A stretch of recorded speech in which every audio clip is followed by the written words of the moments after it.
Muy buenos días para todos. Bienvenidos a nuestro habitual programa de capacitación en protección radiológica. Para nosotros en seguridad radiológica y para dosimetría personal es de mucha alegría, es motivo de mucha alegría el contar con ustedes permanentemente en estas capacitaciones. Hoy vamos a hablar sobre un tema bastante interesante que eso se ha titulado como la protección y seguridad radiológica, lecciones aprendidas. Haremos una breve condensación de lo que es la protección y la seguridad radiológica.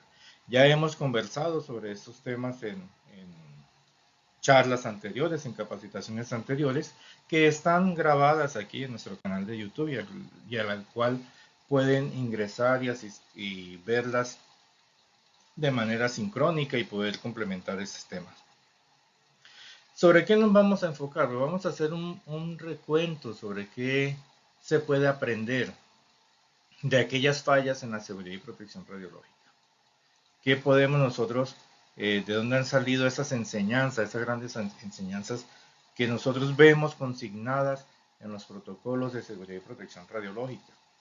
Esto es algo que se ha ido construyendo poco a poco con el avanzar del tiempo, con el avanzar del aprendizaje desafortunado de muchos incidentes y accidentes radiológicos que se han presentado en el mundo. Entonces haremos un breve recorrido retomando algunos puntos, algunas lecciones que ya hemos estudiado con anterioridad para poder llegar y aterrizar a manera de conclusión en cuáles son las lecciones que se aprendieron de ese transcurrir, de ese avance histórico desde el uso de la radiación ionizante en las diferentes prácticas en las cuales ella está presente, para poder comprender eh, cómo es que se ha organizado y cuáles son los requerimientos y exigencias de la seguridad y la protección radiológica.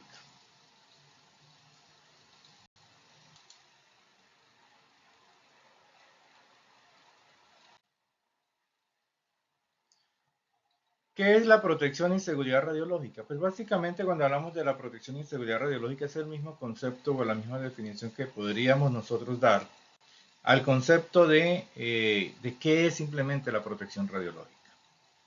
Entonces, la protección y seguridad radiológica es todo el conjunto de medidas y prácticas que se puedan tomar, que se puedan diseñar para proteger a las personas y al medio ambiente de los efectos nocivos causados por la radiación ionizante. ¿Cuál radiación ionizante? Pues los rayos X, los rayos gamma, las partículas emitidas por los isótopos, con partículas alfa, beta, eh, partículas producidas en en un reactor nuclear como fragmentos de fisión, ¿cierto? En experimentos nucleares donde se pueda dar este tipo de reacciones. Debemos entender que todas estas fuentes, pues tenemos tanto, que todas estas fuentes se utilizan tanto en la práctica industrial, clínica, veterinarias, de investigación, enseñanza agrícola, en fin. Entonces todas esas fuentes de radiación implican en sí, entrañan en sí una serie de riesgos que pueden ser monitoreados, que pueden ser controlados y que se pueden mantener niveles estrictos de seguridad de tal manera que las prácticas se tornen seguras. Pero cuando esas prácticas son inseguras, o cuando en esas prácticas ocurre algún hecho que pudiese haberse evitado de alguna manera, esto implica que debemos hacer una recopilación, una investigación de todos los eventos antecesores a ese incidente o a ese accidente, y esa información recopilada socializarla con nuestros equipos de trabajo y, ¿por qué no? Pues con todo el mundo. Ojalá tuviésemos esa cultura para que se pueda a partir de allí tomar unas lecciones de aprendizaje, que es el propósito de esta charla, mirar qué lecciones se han aprendido durante los incidentes y accidentes radiológicos y nucleares a lo largo de la historia. Recordemos que las fuentes pues, pueden ser también de origen natural o de origen artificial, en fin, pero desde que exista radiación ionizante hay inherente un riesgo, y esos riesgos pues tienen que ser controlados y tienen que ser perfectamente documentados cualquier hecho o evento que nosotros consideremos un incidente o un accidente radiológico. Cualquiera que sea, no podemos bajar la guardia o pensar que estos eventos se pueden dar por sentado de que eso no va a volver a ocurrir, sino que cualquier incidente, por mínimo que sea, nos debe dejar una lección.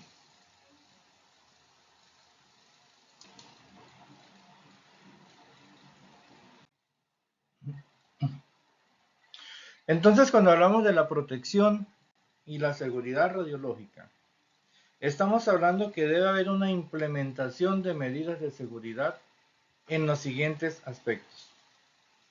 Primero, en la manipulación de fuentes radiactivas. En la manipulación de fuentes radiactivas debe haber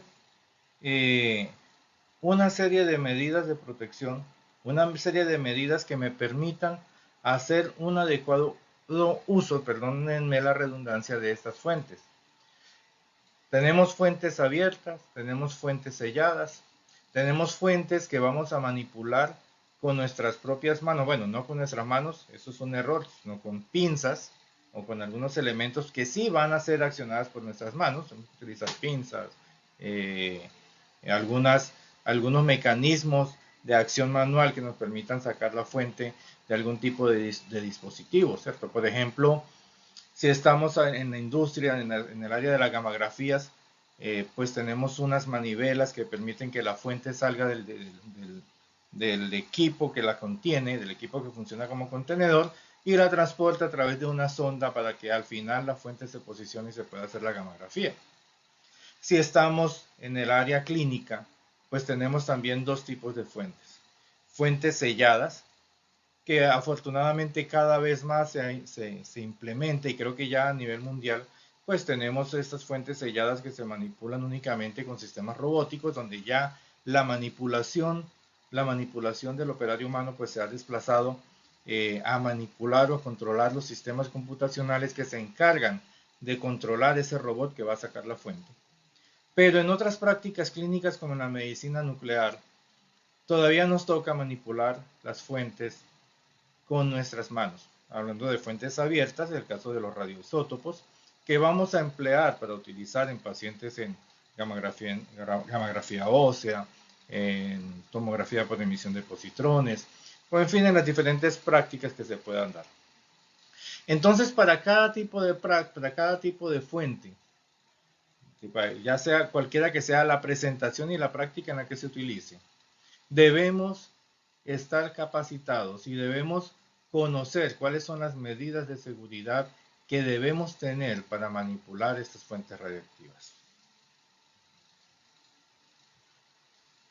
Debe existir una prevención de exposiciones innecesarias. Siempre debemos prevenir exposiciones innecesarias. Y esto es algo que se logra desde la correcta planificación de los procesos y procedimientos, desde el establecimiento de protocolos claros que nos permitan evitar ese tipo de exposiciones. Cuando un procedimiento no se conoce adecuadamente, la exposición puede aumentar, y de hecho va a aumentar, porque si el operario no conoce con exactitud, si el operario de las fuentes o el operario de los equipos de rayos X no conocen con exactitud cómo funciona su equipo, cómo debe utilizar esa fuente, pues va a demorar pensando en qué va a hacer, en el paso a seguir, y ahora qué hago, cómo procedo aquí, y eso puede implicar exposiciones innecesarias. En el área clínica es importante que existan unas barreras, ¿no? Y en todas las áreas, pero en las áreas clínicas existen unas barreras físicas que se deben conservar y se deben garantizar de tal manera que nadie entre a las zonas controladas y ni siquiera a las zonas supervisadas deberían ingresar, pero que nadie entre por lo menos a las zonas controladas donde están los equipos y las fuentes instaladas. En el área industrial, en el área veterinaria igual, debe haber unas medidas, unos indicadores, unas barreras que alerten a la población que de pronto está eh, eh, descuidada por allí, que al encontrarse con eso sepan claramente que ahí hay radiación y que a partir de determinada barrera, de determinada línea que se ha marcado o de la cinta de aislamiento que se coloque, que a partir de allí no traspasen a esa zona de exclusión que se ha dejado para poder realizar el trabajo que se requiere.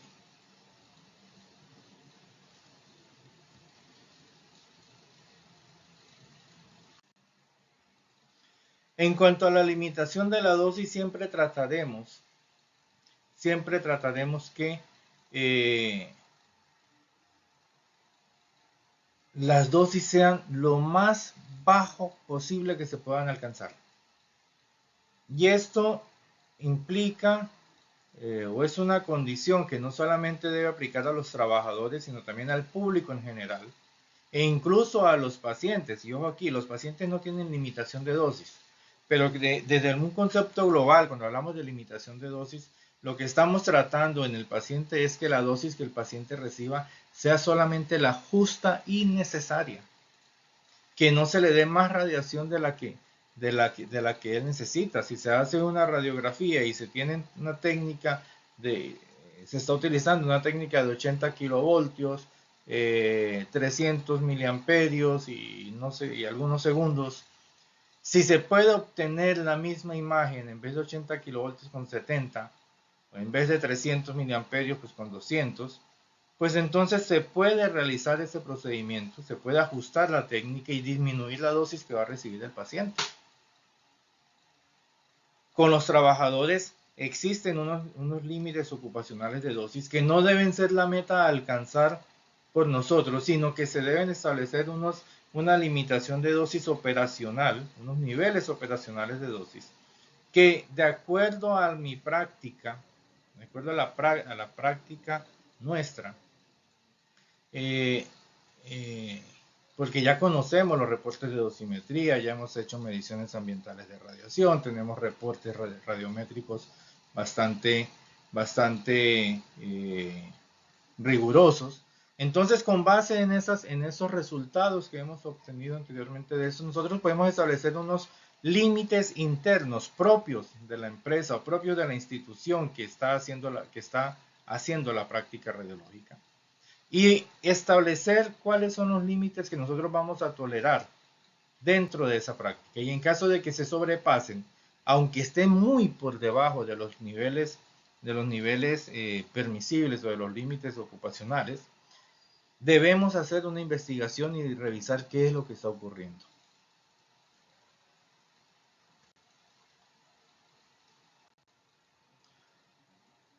Todas las instalaciones radiológicas o radiactivas deben ser supervisadas y debe haber un control de esas instalaciones. Generalmente esa supervisión y control se delega o cae en manos de la autoridad reguladora. ¿Cierto? Que la autoridad reguladora nos visita, nos pide que demostremos que la práctica es segura, nos dice, bueno, saquen la fuente, ponga y radiar el equipo, llevan detectores de radiación, miran protocolos, bueno, cómo realiza este procedimiento, y así nos están supervisando y controlando. Pero nosotros internamente debemos tener un programa de garantía de la calidad que nos permita que con cierta periodicidad nosotros evaluemos nuestras instalaciones. Eso es algo que podemos hacer y que además nos prepara para visitas futuras de la autoridad reguladora, del órgano regulador. Entonces nosotros podemos implementar unas mediciones ambientales de radiación, unas radiometrías, no cada 2 años como nos pide la norma en el área salud, ¿cierto? Sino que podemos hacerlo con mucha más rigoridad, con menores tiempos, por ejemplo, cada 6 meses, cada año, ¿cierto? Y podemos apoyarnos pues en entidades como las ARLs que nos ayudan o servicios o empresas prestadoras de servicios de protección radiológica. Debemos tener, si en lo posible, cuando tenemos duda de alguna zona, o si tenemos un trabajador que no es ocupacionalmente expuesto y está cerca a la instalación radiológica, a la instalación radiactiva, pues podríamos como buena medida, como una medida propia de control, pues darle un dosímetro al trabajador o en su defecto tener un dosímetro de área, por ejemplo. Entonces son, son actitudes, son medidas que nosotros podemos implementar para garantizar la supervisión y el control en nuestras propias instalaciones.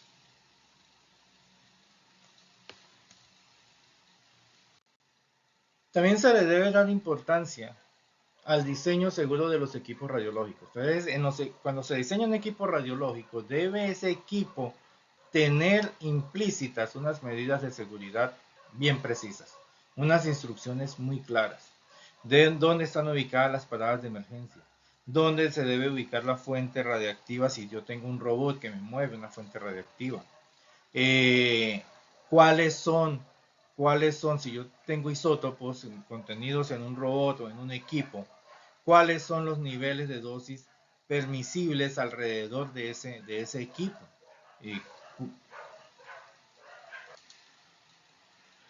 ¿Cuál es la manera adecuada de ensamblarlo? Si tengo que colocarle una sonda o si tengo que colocarle unas guías para que la fuente se mueva a través de esos cables o sondas o guías, como le querramos llamar, para hasta que la fuente llegue a su sitio seguro. ¿Qué hacer en caso de que sospechemos que la fuente no retorna a su sitio seguro de parqueo, por decirlo así, o al sitio seguro dentro del equipo o dispositivo que estemos utilizando? Si son equipos emisores de rayos X, productores de rayos X, pues ¿dónde están las paradas de emergencia? ¿Cómo identificar si un equipo continúa irradiando o no continúa, o realmente dejó de irradiar? ¿Cuáles son los sistemas conexos de seguridad que esos equipos tienen? ¿Dónde se interrumpe el flujo de corriente eléctrica, el flujo de electricidad al equipo en caso de que los botones de emergencia, las paradas de emergencia no funcionen? ¿Cómo hacer una adecuada colimación?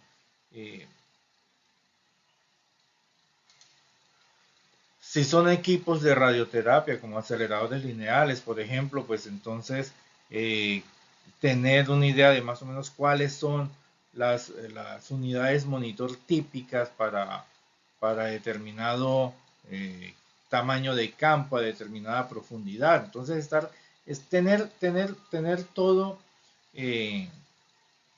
todo lo relacionado con el diseño del equipo, que todo lo que tenga que ver con el equipo y que se relacione con la seguridad, con las medidas de seguridad de ese equipo se tengan claras, se conozcan.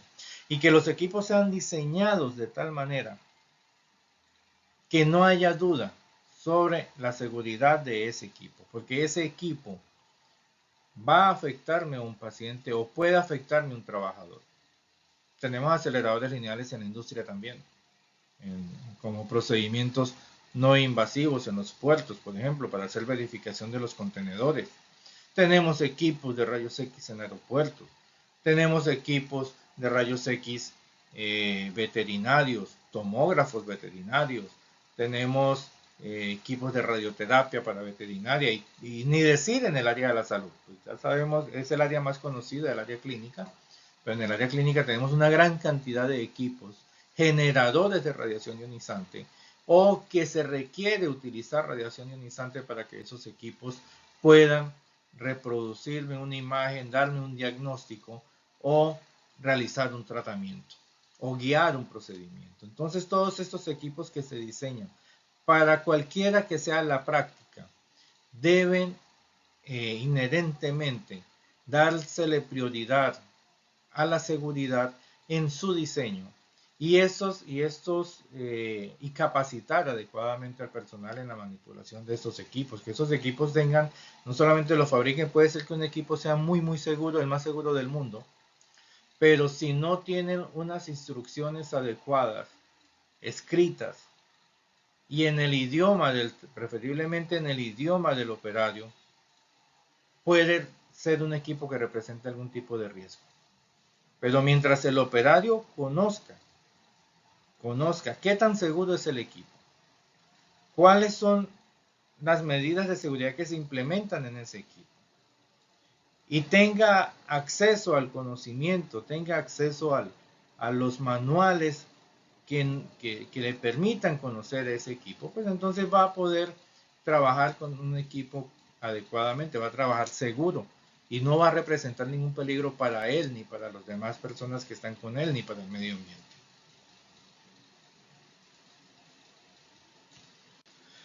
Y finalmente, cuando hablamos de material radiactivo, de fuentes radiactivas, pues hablamos de una gestión adecuada de desechos radiactivos. Y bueno, y no solo de desechos, sino también de la recepción.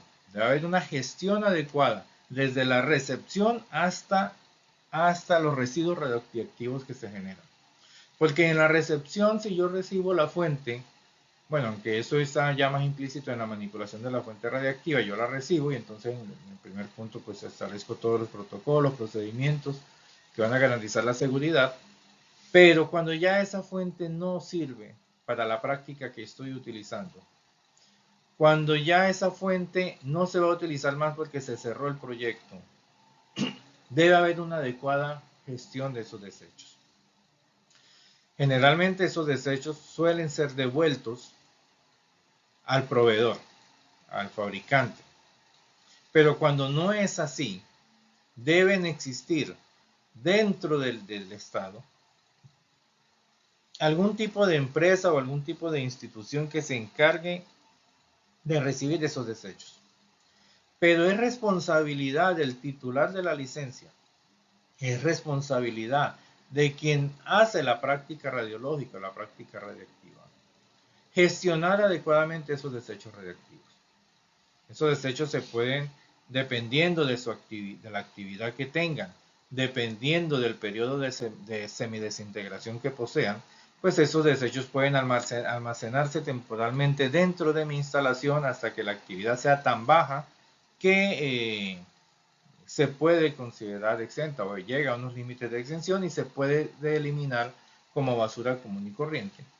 O se tiene temporalmente almacenado en mi instalación hasta que se realiza todo el papeleo, toda la documentación, todos los trámites necesarios para que esa fuente sea llevada a un sitio permanente de reposo, a un sitio permanente de almacenamiento, un almacenamiento permanente, que puede ser dentro del mismo país si lo permite, o reenviándola al fabricante si se han establecido los convenios adecuados para ello. En el caso de Colombia, ese es el requisito primordial para poder traer una fuente radiactiva. Cuando utilizamos una fuente radiactiva, el proveedor debe comprometerse a recibirla. En otros estados, pues no sé si funcione de la misma manera, pero pero universalmente lo que se debe garantizar es que el desecho radiactivo, el residuo, se debe gestionar adecuadamente.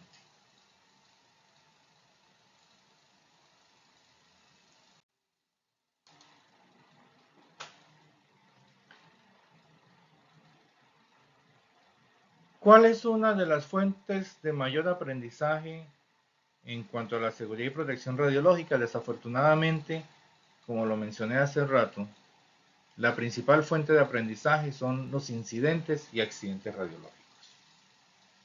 Han habido muchos en el mundo.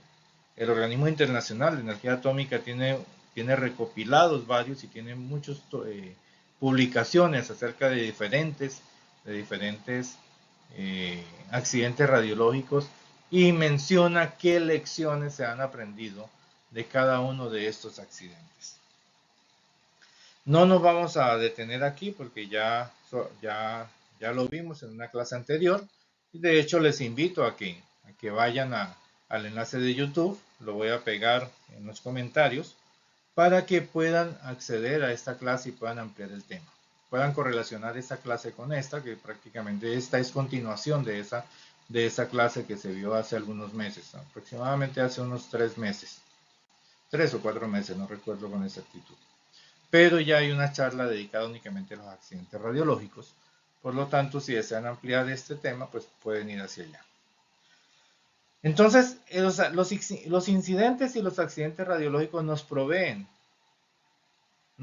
un escenario en el cual eh, el exhaustivo análisis de las causas que llevaron a ese incidente o a ese accidente nos deja unas valiosísimas lecciones que se pueden aplicar y que se pueden tener en cuenta para evitar que esos incidentes o esos accidentes se repliquen en nuestra institución. Así que en cuanto a accidentes radiológicos, solamente voy a mencionar dos más adelante, solo a manera de recordatorio y como para ver el impacto que tuvo. Pero lo que me interesa al final es hacer una recopilación. Las dos últimas diapositivas eh, son lo que más me interesa de este tema que estoy abordando.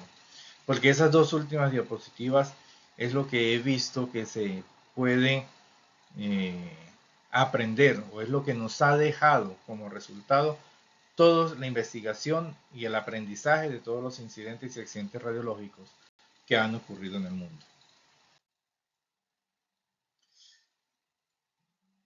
Los principales accidentes radiológicos, pues uno los puede agrupar en dos categorías.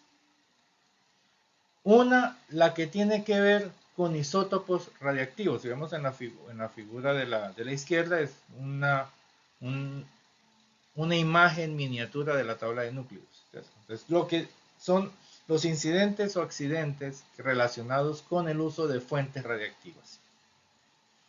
Y el otro grupo de accidentes, bueno, y cuando hablamos de fuentes radiactivas, incluimos allí también los reactores nucleares, porque ellos tienen fuentes radiactivas.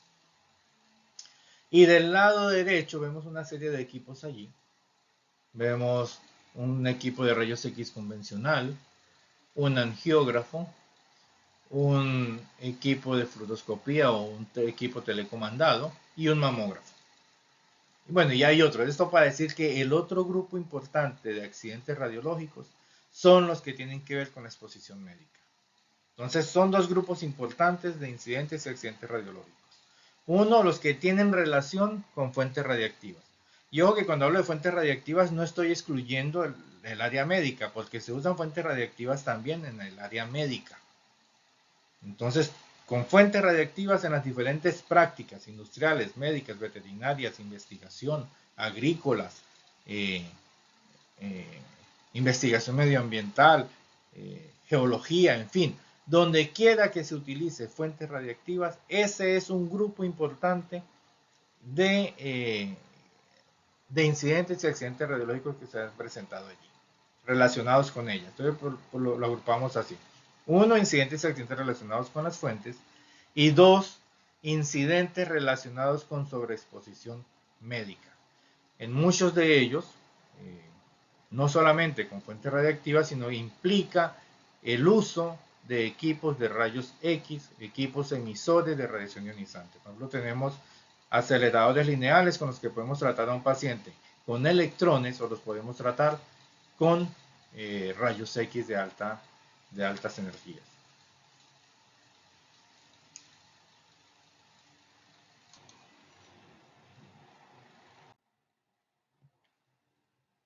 Bien, entonces, el primer grupo, como les decía, incidentes o accidentes con fuentes radiactivas.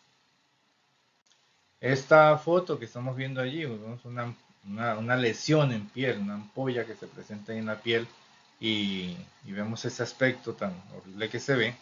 Esta es una foto tomada de uno de los involucrados en el accidente de Goiânia, en Brasil, en, en el año 1987. Allí este accidente pues fue bastante representativo. Después de Chernobyl, pues Goiânia ha sido uno de los más representativos con fuentes radiactivas. Bueno, Chernobyl pues no lo hemos tocado y no lo pienso tocar porque en esta charla no voy a hablar de reactores nucleares, sino solamente incidentes con fuentes, incidentes con exposición médica. Entonces, ¿qué ocurrió en Guyana? Pues había una fuente fuera del control regulatorio, una fuente que estaba abandonada, una fuente que fue robada prácticamente. eh, unos chatarreros, recicladores, ingresaron a un hospital que había sido cerrado, pero allí en el hospital estaba un equipo de radioterapia que tenía una fuente de cesio 137. La fuente no fue gestionada, la fuente simplemente quedó allí. Cuando desmantelaron el equipo para venderlo, llamó mucho la atención, pues que el cesio, el cloruro de cesio, pues se iluminara, diera un azul como bonito, llamativo. Y entonces esto provocó que muchas personas, tanto los operarios como otras personas, estuvieran cerca de esa fuente, tuvieran contacto con la fuente. Cuando hablamos de fuentes radiactivas, pues hablamos de que las causas son, pues primero que estén fuera del control regulatorio, que fueron abandonadas o robadas, y que el incidente o el accidente ocurre por proximidades a la fuente.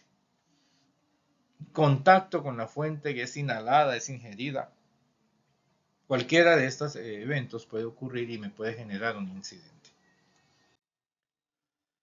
Y en sobreexposiciones médicas, aquí en esta gráfica estamos viendo una lesión radioinducida en un procedimiento de cateterismo.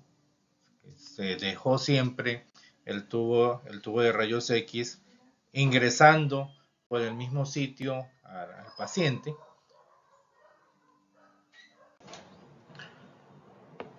Entonces, al dejar el tubo siempre en el mismo punto de entrada en la piel, pues generó una alta dosis, concentró una alta dosis de radiación en este lugar y generó esa lesión que estamos viendo allí. Claro, después de muchos meses de procedimientos, de seguimiento y de tratamiento, pues finalmente se logró reemplazar el tejido que había allí mediante un implante y bueno, se logró recuperar la salud del paciente.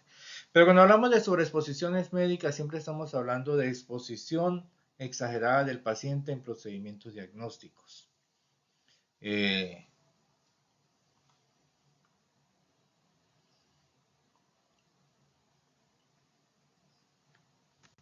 Y estamos hablando de que los pacientes reciben altas dosis de radiación no planificadas como parte del tratamiento.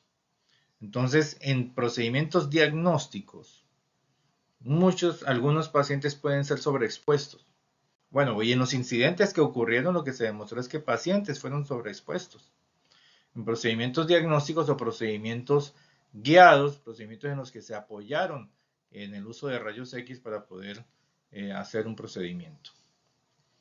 Y en otras prácticas, como en radioterapia, por ejemplo, pues algunos pacientes recibieron altas dosis de radiación que no fueron planificadas como parte del tratamiento y que se debió pues a mal uso del equipo, a mala interpretación del sistema de planificación, en fin.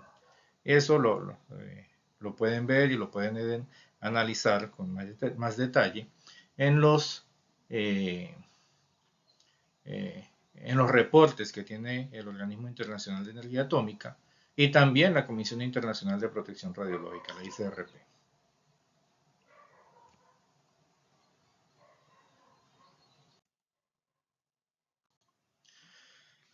Bueno, los incidentes y accidentes radiológicos tienen una gran importancia. No solo por el aprendizaje que allí se da, porque es que un incidente o un accidente es algo desafortunado, y decir que son importantes, pues solamente porque gracias a ellos aprendimos, es una forma muy frívola de decir que necesitamos accidentes para aprender. No, si nosotros pensamos adecuadamente, si establecemos, si damos prioridad a la seguridad y si damos prioridad a la defensa en profundidad, podemos imaginar cualquier evento posible y establecer medidas que nos protejan o nos prevengan de esos posibles eventos radiológicos que van a ocurrir. Pero los incidentes y los accidentes radiológicos son importantes porque generan un alto impacto en la salud humana. Recordemos que la exposición a la radiación puede causar una variedad de efectos adversos a la salud.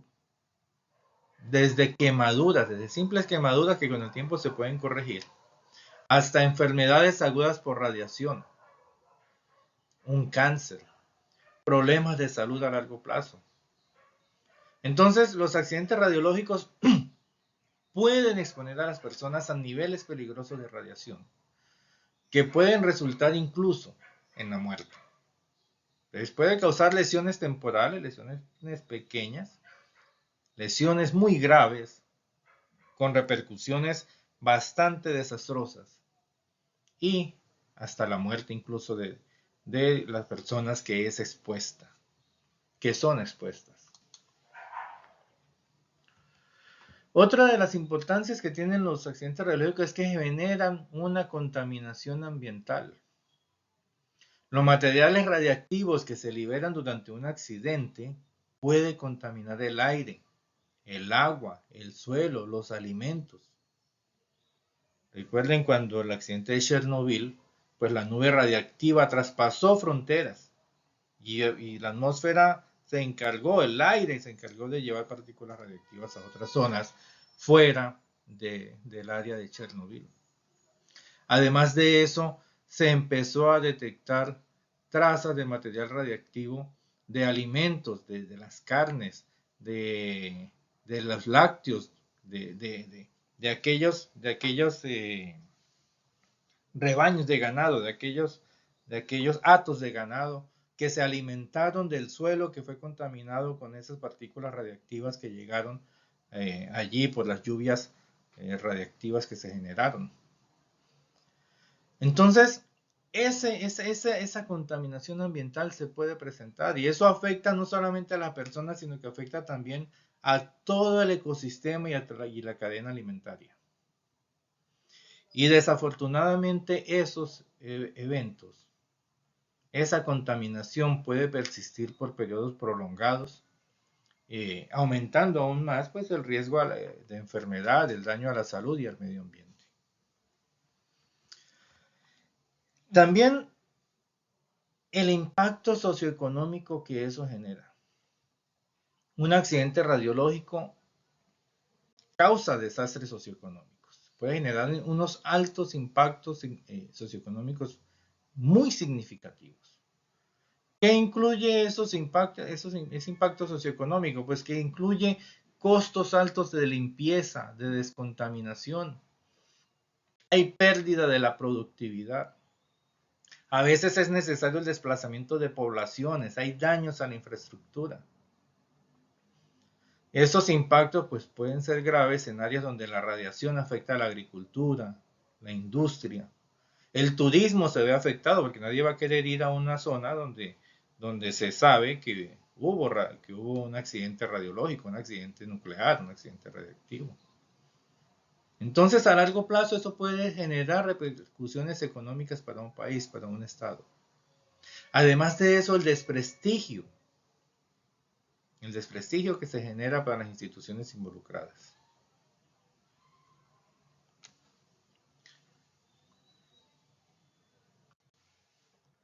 Genera consecuencias políticas, pueden causar un daño psicológico importante en las personas afectadas, dañar la reputación de un gobierno y de la industria involucrada, así no hayan sido responsables del accidente, pero dañan la reputación de cualquier empresa, de cualquier industria, de una IPS, ¿cierto? Ah, no, en tal clínica ocurrió tal incidente y tal accidente. Desafortunadamente el prestigio, la reputación de esa institución puede irse al piso. Ah, no, en tal país allá no hay regulación, allá eso, todo el mundo usa material radioactivo como si fuera un juego.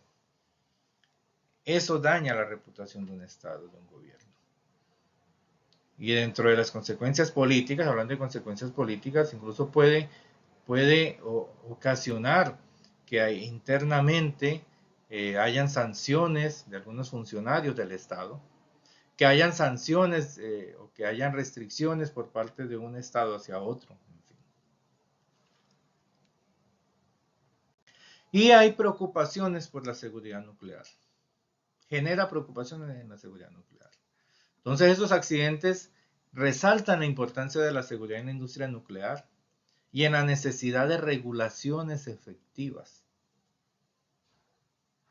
que se establezcan protocolos de seguridad, procedimientos de emergencia, que se estandaricen o que se genere la cooperación internacional. Entonces, esta es la importancia de un accidente o de un incidente radiológico, que puede traer nefastas consecuencias. Como vemos, no solamente hay un impacto en la salud humana y en el medio ambiente, sino que hay también un impacto en otras variables que a veces de pronto no tenemos en cuenta. O no habíamos tenido en cuenta sino hasta ahora. Bueno, ahora sí, hablemos de dos accidentes importantes que han ocurrido en el mundo. Uno, pues el de Guyana en 1987. Me perdona que cuando vi esta imagen comencé a hablar del incidente como si ya fuese esa la diapositiva que correspondía, pero bueno, es aquí donde toca. ¿Qué ocurrió en Guyana? Pues, como decía, unos chatarreros se entraron a un edificio abandonado donde había funcionado un hospital. Allí pues se dieron con la fuente de cesio 137 y vendieron el plomo, encontraron la cápsula radiológica y eso les llamó la atención.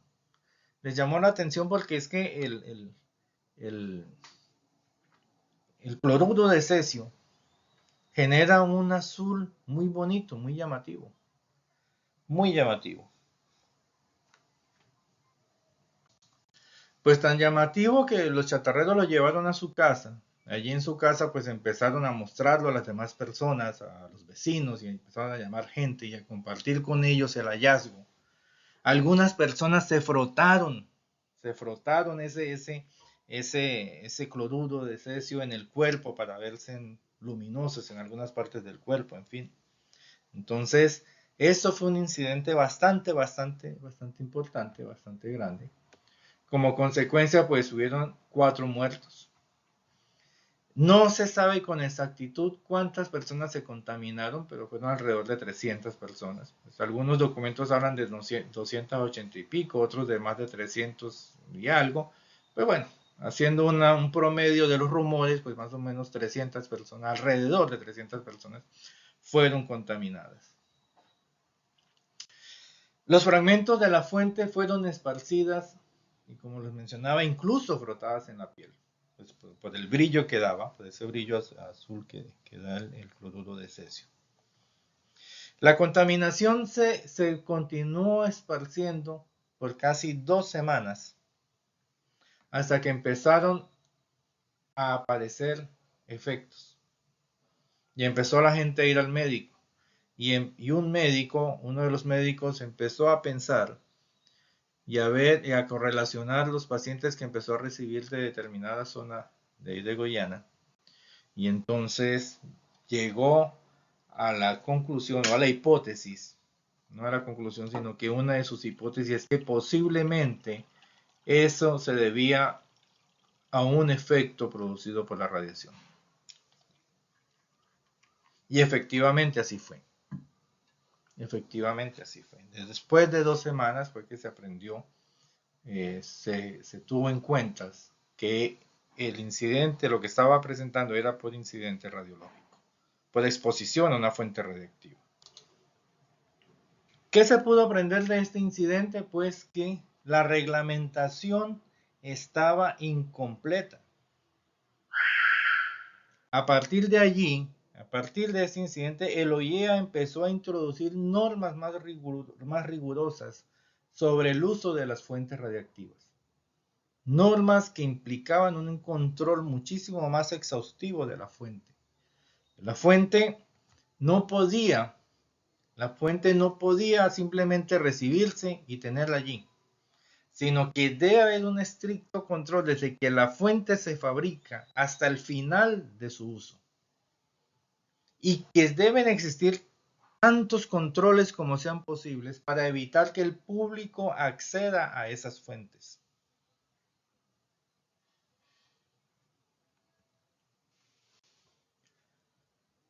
Las consecuencias de un incidente, de un accidente con una fuente radiactiva pueden ser similares a las de un accidente nuclear.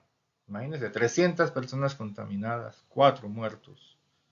O sea, es bastante grande. una contaminación esparcida por una gran cantidad de zona porque se la llevaron en el bus, empezaron a mostrarle a otras personas, la gente se untaba, iba y untaba a otro y eso la contaminación empezó a caminar con las personas que empezaron a untarse de esto y ellos a untar a otros. Un incidente importante, un accidente importante es el ocurrido en Panamá. Entonces, unos pacientes tratados a finales del 2020 fueron sobreexpuestos a radiación por errores en la planificación en la planificación del tratamiento, en la ejecución del tratamiento. Pues se dio allí que se recibió un nuevo sistema de planificación, un TPS, o sea, un Treatment Planning System. El TPS, se le creyó al TPS que el resultado que arrojaba era ese el tratamiento que se debía ejercer, las unidades monitor que se debían dar para dar la dosis que se había prescrito en cada paciente.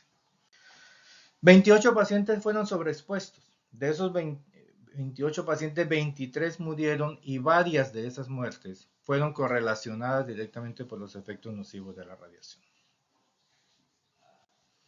¿Qué se aprendió de este accidente tan lamentable? Pues que el TPS debe ser incluido en los controles de calidad.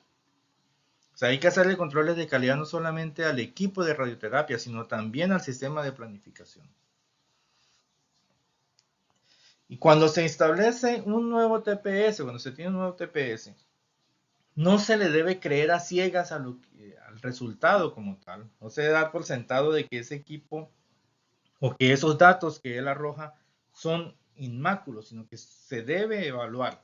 Se debe hacer un procedimiento exhaustivo. Se debe estar completamente seguro de que hay una coherencia entre el valor arrojado por el computador y el tratamiento que se ha prescrito.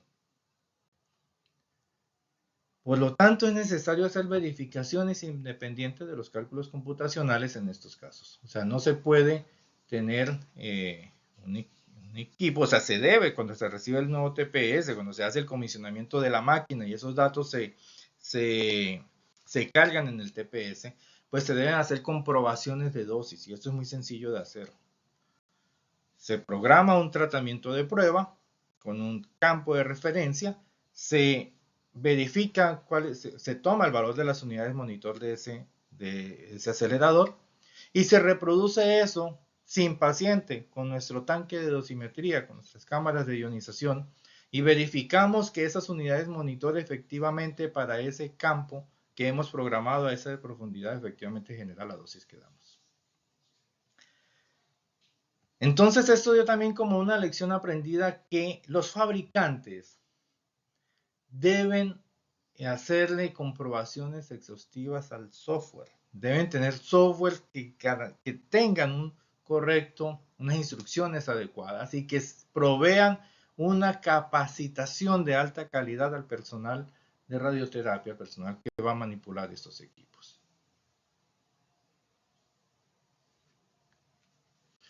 Finalmente,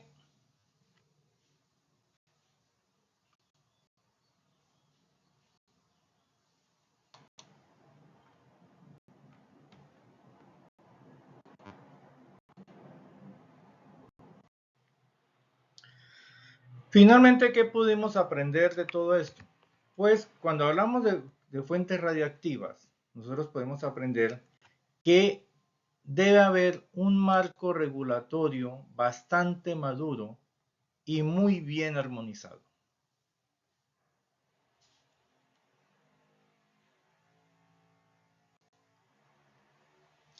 Es decir, que la legislación debe contemplar todos los escenarios posibles de incidentes o de accidentes, que no se puede dar por sentado ningún hecho, que no se puede dar por sentado de que eso no va a ocurrir, sino que se debe regular todos los procesos de la práctica radiológica con fuentes radioactivas.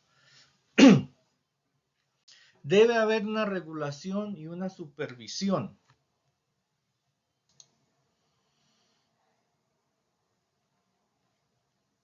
que esa regulación y esa supervisión sean efectivas, que incluya actividades como la producción, uso, transporte y disposición de ese material radiactivo.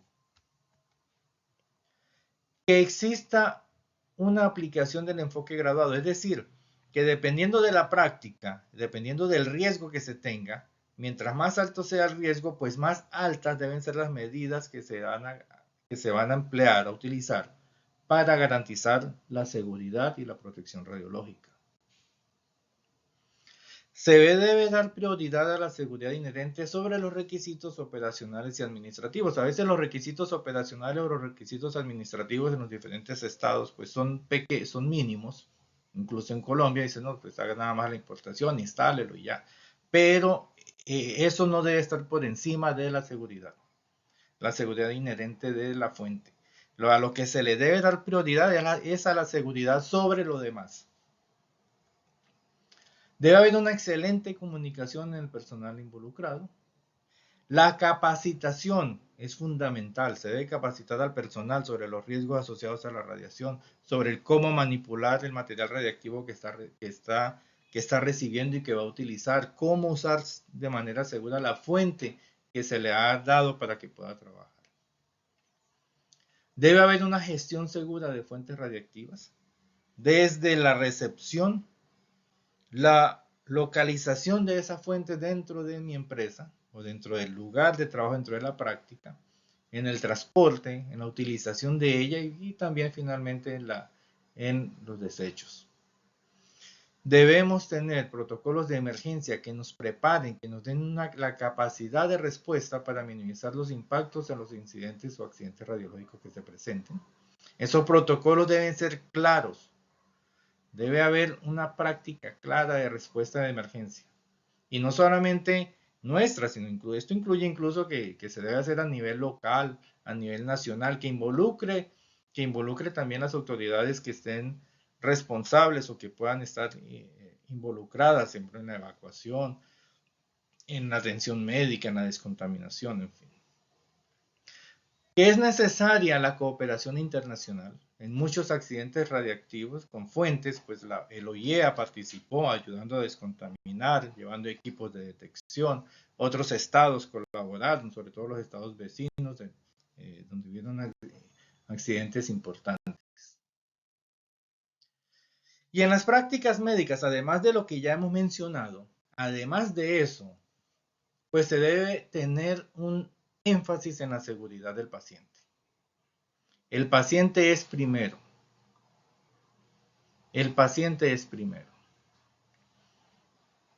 Los accidentes de sobreexposición marcan que hay una necesidad de priorizar la seguridad del paciente en todas las prácticas médicas. Esto incluye la implementación de protocolos de dosificación seguras, capacitación adecuada del personal, supervisión efectiva de los procedimientos radiológicos, en fin. Debe haber una mejora en la calidad y precisión.